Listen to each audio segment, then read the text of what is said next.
Gue sebenarnya butuh setup dual monitor, tapi kendalanya adalah gue udah terlanjur nyaman sama setup dan layout yang kayak gini. Kalau gue tambahin dual monitor lagi, satu monitor yang 24 inch, satu lagi yang 24 inch juga, itu akan makan tempat banget. Gue harus ubah posisi speaker, kabel juga di bawahnya, terus harus tambah satu soket lagi untuk listrik. Jadi menurut gue terlalu effort untuk kebutuhan yang sebenarnya nggak urgent banget. Karena ya satu monitor aja sebetulnya sih buat gue bisa aja untuk kerja ya. Tapi memang kalau udah ada dua monitor kayak gini, rasanya jadi lebih enak aja untuk kerja. Kayak gue bisa pakai layar utama ini untuk nge-script, terus layar yang kedua yang bawah ini untuk gue taruh Safari supaya gue bisa research produk. Atau kalau misalnya lagi nggak dipakai untuk kerjaan, ya gue bisa taruh di bawahnya ini entertain aja, pemanis aja gitu. Gue bisa taruh homepage-nya Spotify supaya lebih berwarna. Jadi gue pikir solusi pakai portable monitor kayak gini adalah jawaban konkret dari keresahan gue sebelumnya. Karena setupnya gampang, gue sama sekali nggak ubah layout yang sudah ada, tinggal tambah ini aja, secara fungsinya udah oke, dan gue nggak effort. Tapi gue punya catatan juga dari setup kayak gini, nanti akan gue sampein di akhir. Nah, kita mulai dari apa yang gue suka dulu setelah ganti setup kayak gini. Seperti inilah hasil setupnya. Monitor 24 inch dicombine sama yang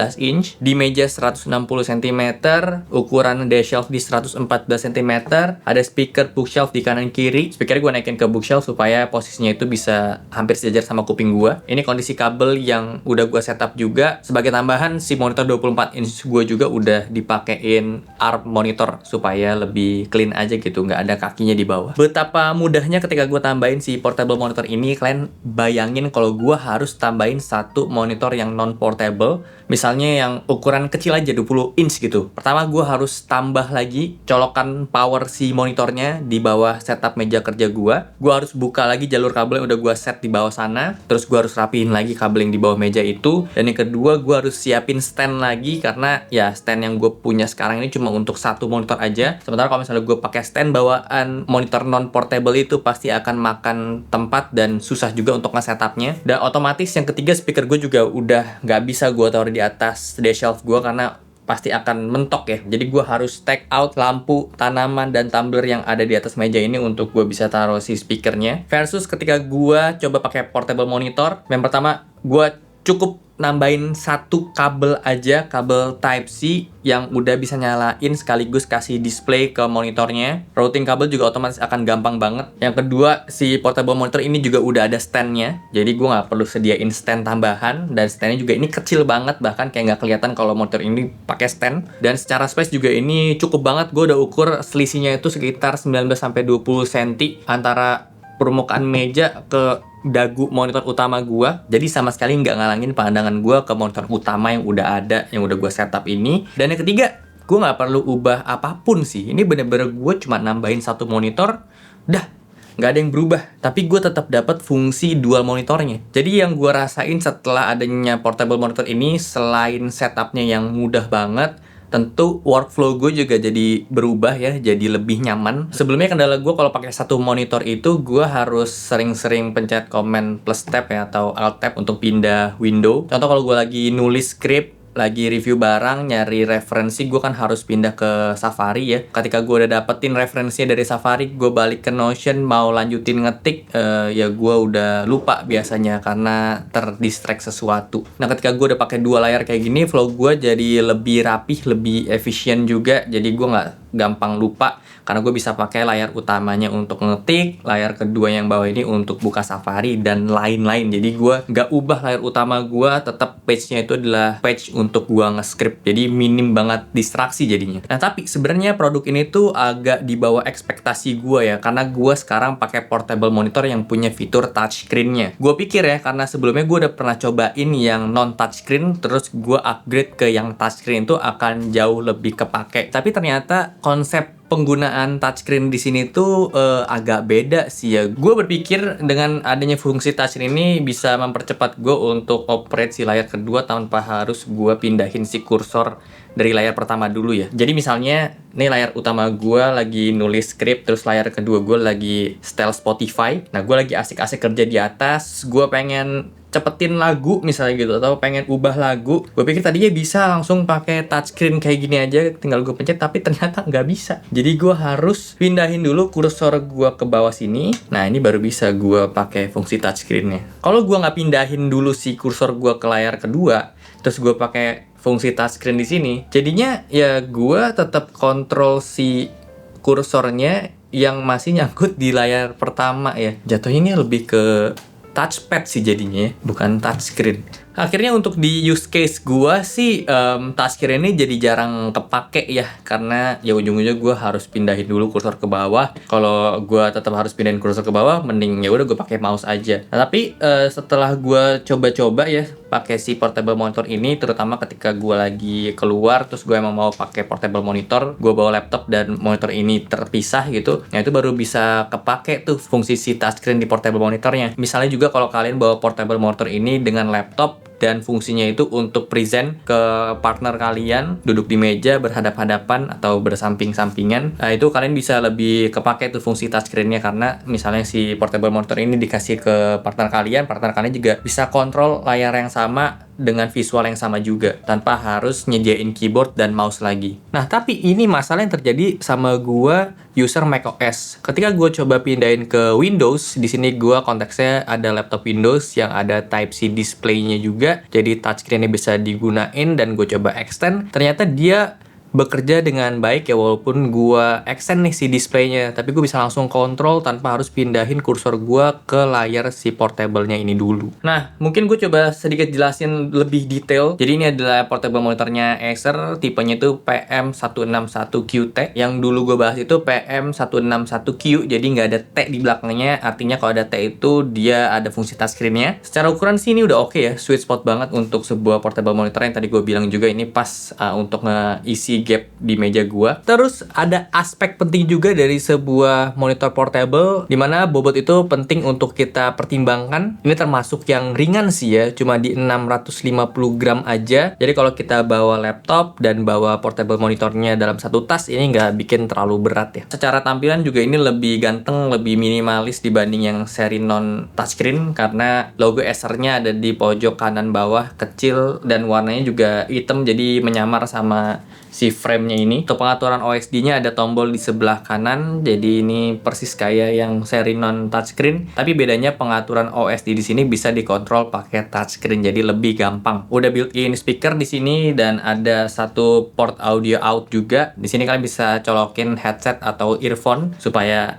lebih dekat aksesnya, jadi kayak ada extra sound card lagi ya. Untuk port lainnya ada di sebelah kiri, ada dua port Type-C yang udah support sama display, dan ada satu HDMI yang kecil juga. Stand bawaannya ini bisa dilipat sampai 180 derajat. Terus ada screw untuk VESA mount juga.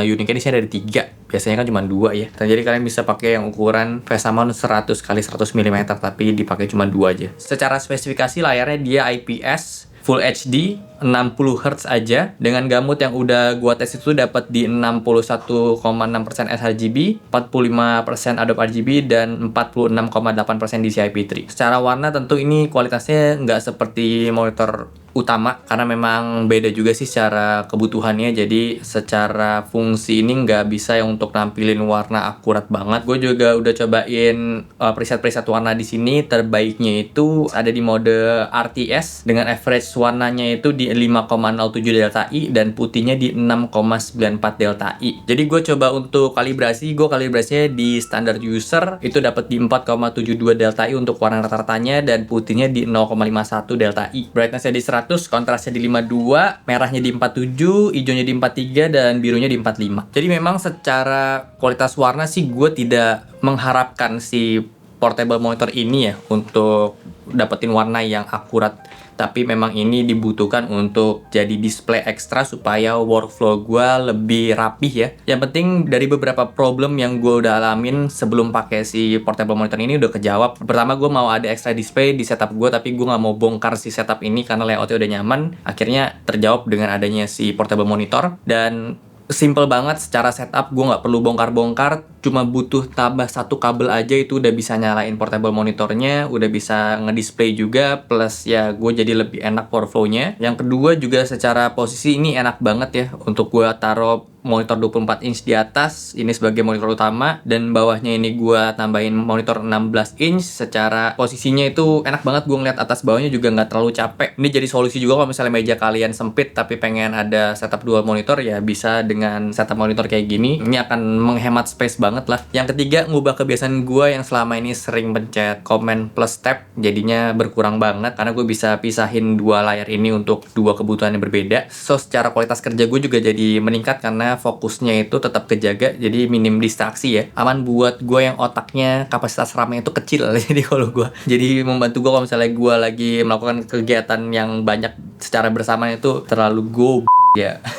Jadi intinya gue kebantu banget lah setelah ada si portable monitor ini, setup gue jadi lebih enak. Cuman memang yang perlu dicatat aja, ternyata gue sebenarnya nggak perlu yang fungsi touchscreen ini sih. Gue pakai yang biasa aja sebenarnya udah cukup banget ya. Jadi penting banget kalau misalnya kalian udah tahu mau beli si portable monitor ini, secara fungsi setelah gue coba yang touchscreen ini jarang kepake sama gue. Tapi kalau misalnya kalian punya kasus-kasus kayak si portable monitor ini lebih difungsiin untuk ditandemin sama laptop kalian, terus kalian butuhnya itu untuk desain ke partner, itu mungkin akan jauh lebih kepake touchscreen-nya dibanding kasusnya yang kayak gue ini. Hal yang perlu dipertimbangin minus yang tadi gue pengen sebutin di awal itu adalah soal touchscreen, plus ada satu lagi sebenarnya ya.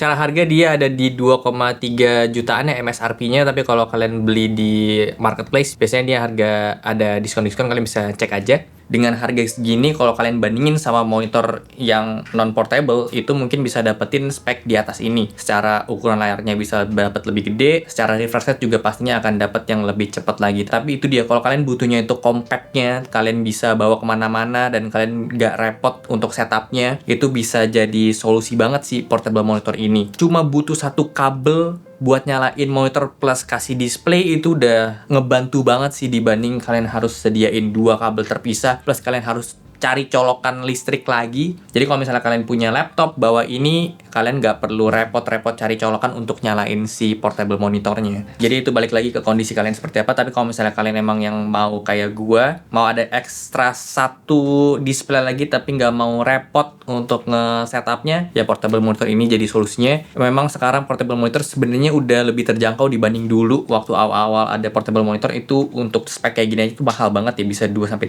juta. Tapi sekarang udah bisa didapetin dengan harga under 2 juta aja. Jadi kalau emang fungsinya itu lebih ke extended display, ini worth it banget sih menurut gue. Jadi itu yang bisa gue ceritain dari setup dual monitor gue yang sangat simple ini. Terus buat kalian yang memang punya kebutuhan portable monitor ini dipakai secara mobile untuk tambahan monitor di laptop kalian, yang tadi gue bilang ini beratnya di 650 gram aja, jadi sangat mudah untuk dibawa-bawa dan gak bikin tas kalian tuh jadi berat ya. Gue pakai Acer PM161 QT. Kalau misalnya kalian tertarik, gue udah taruh linknya di bawah, dan ya mungkin gue bisa sampein juga kalau misalnya si portable monitor ini juga udah dapat garansi resmi Acer di garansi 3 tahun, dan detail-detailnya kalian bisa cek aja di bawah. Terus gitu aja untuk video kali ini. Thank you banget udah nonton. Kalau suka boleh like, share, dan subscribe. Gue akan sampai jumpa di video selanjutnya. Terima kasih.